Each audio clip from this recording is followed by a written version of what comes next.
I don't know of any scholars today who deny a historical Paul. The vast majority of scholars agree that we have a number of Paul's actual letters written by Paul.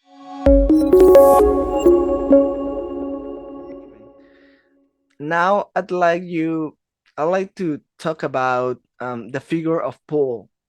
On social media, it's common to see many mythicists, denying the historicity of Jesus. But we also find some who mention that Paul didn't exist, that he wasn't a historical figure. So, is there evidence for the existence of the historical Paul? Yeah, I mean, in terms of mythicists, among scholars, actual historians, there aren't very many who would say that Jesus was a myth. I mean, who's going to make up anyway? There's all sorts of things we could say against that, but and who's going to make up Paul? I mean, who's going to make up First Corinthians, where Paul is dealing with all these issues in the local congregation? They're fighting with him, all this stuff.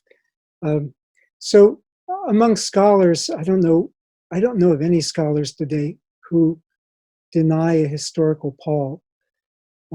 The vast majority of scholars agree that we have a number of Paul's actual letters written by Paul.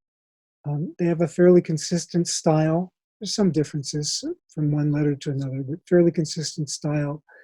And again, with Acts, it's within living memory. So, so many of the details of it, in contrast to certainly mythography, which was never about recent character, never about characters within living memory.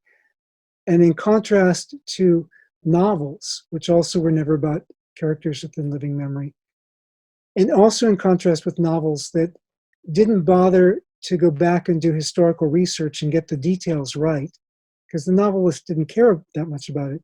But I mean, Acts, the very time that Paul is, say, in Acts chapter 18, he is brought before the proconsul Gallio in Acts 18:12 and following.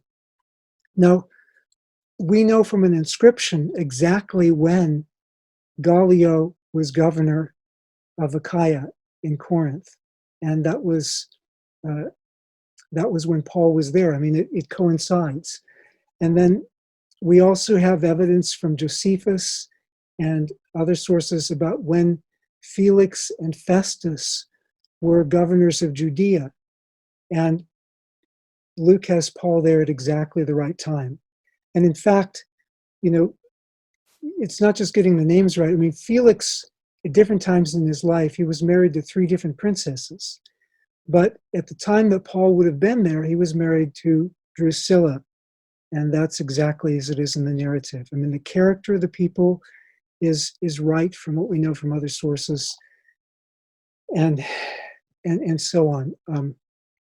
My first Acts commentary was 4,500 pages. It cited something like 45,000 extra biblical ancient references just to put it all in its historical context.